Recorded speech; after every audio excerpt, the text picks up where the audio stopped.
Pagkalipas mga ka-adventure ng mahigit 2 oras na pagra-rides, ay narating na natin itong isang lungsod dito sa lalawigan ng Batangas. At ito mga ka-adventure ang lungsod ng Lipa. At una sa lahat mga ka-adventure ay isang biyaya naman ulit ito mula sa ating Panginoon na makarating dito sa isang lugar na to ng ligtas.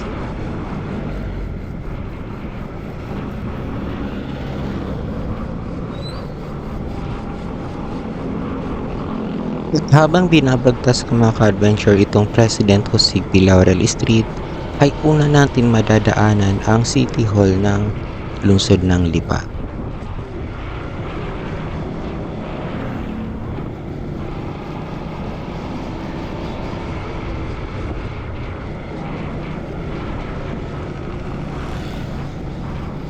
Pag niliko natin mga ka-adventure ang kalyeng ito kaliwa, ay papuya ng mataas na kahoy. Pero dadaanan nila dyan yung iba't ibang malls dito sa City of Lipa.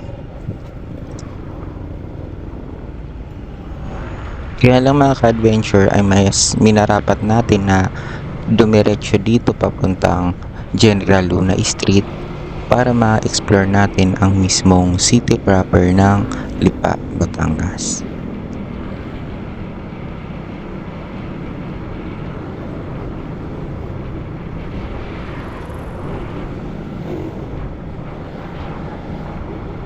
At sa pagpasok natin mga ka-adventure dito sa city proper of Lipa, mapapansin natin ang modern development and historical chart.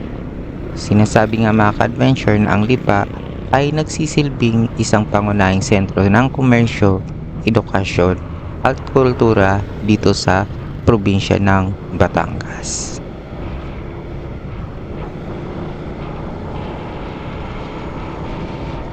Kilala din mga ka-adventure ang lungsod na ito dahil sa malamig na klima, maunlad na ekonomiya at syempre ang sikat mga ka-adventure na kaping Barako na isa sa pinakamasarap na kape sa buong mundo.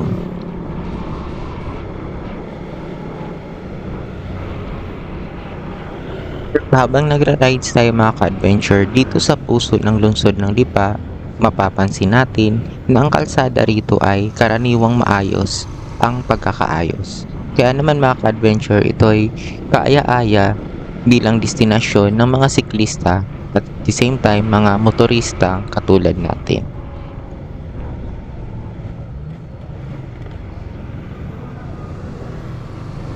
At habang papalupog mga ka-adventure ang araw dito sa lungsod ng Lipa, ay mapapansin talaga or mararamdaman mo talaga na nakaka-relax ang pagra-rides lalo na sa tahimik na bahagi ng lungsod na ito.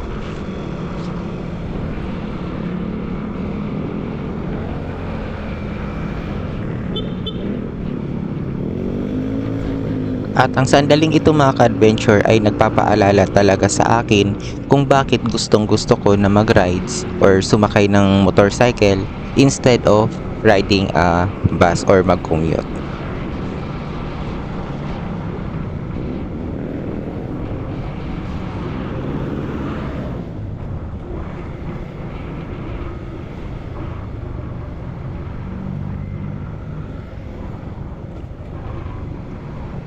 At sa patuloy pa rin natin na pagra-rides ay madadaanan natin ang mga shopping center at ibang mga commercial establishment na nakakatulong sa masiglang kapaligiran ng lungsod.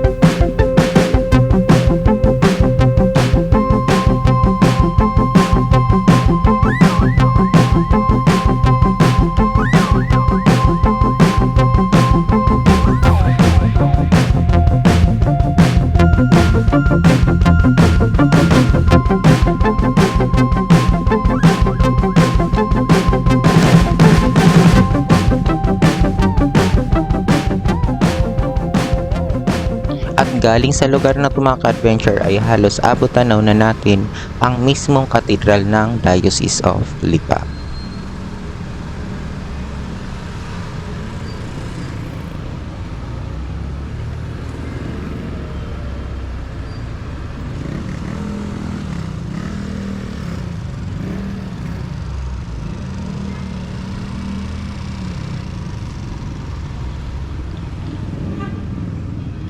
At dito natin mga ka-adventure madadaanan ang San Sebastian Cathedral na isa sa pinaka-iconic na landmark dito sa lungsod ng Lipa.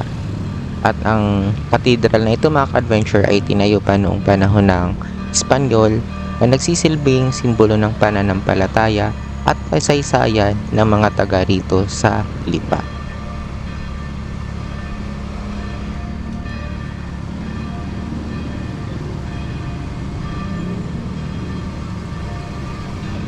At kung mapapansin nila mga ka-adventure na ang mismong kalsadang ito ay may tuturing na busy street, pero naman mga ka-adventure mapapansin nila na napananatili nito ang kalinisan ng paligid.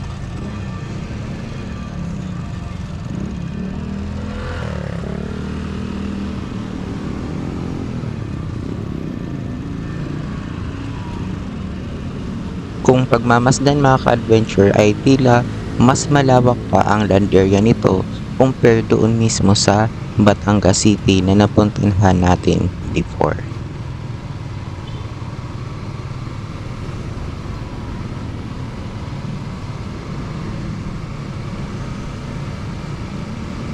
Sabi nga mga ka-adventure, pag ganitong city ay maglalaan talaga sila ng 3 to 4 hours para kumpleto nilang isang content para sa isang vlogs.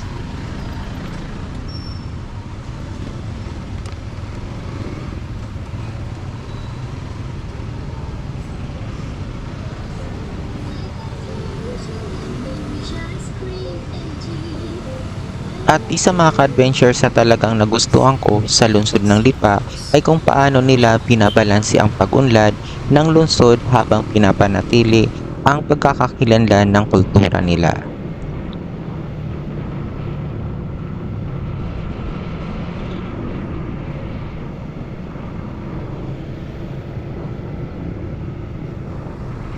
At habang natatapos mga ka-adventure ang ating paglalakbay dito sa lungsod ng Lipa, naranasan natin ang mayamang kasaysayan ng lungsod, masiglang kalye, and beautiful landmarks. Mula mga ka-adventure sa makasaysayang simbahan hanggang sa masiglang buhay ng lungsod, ang Lipa mga ka-adventure ay tunay na nag-aalok ng kakaibang destinasyon para sa bawat mga riders.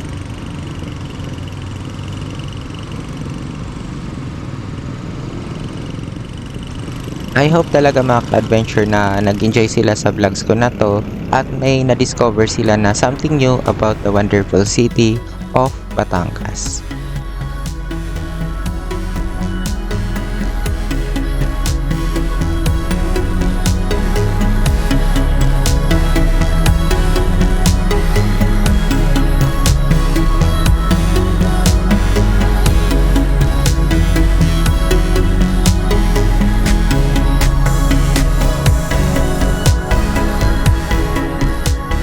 And that's all for this vlogs mga ka-adventure, and thank you for watching and see you on my next video.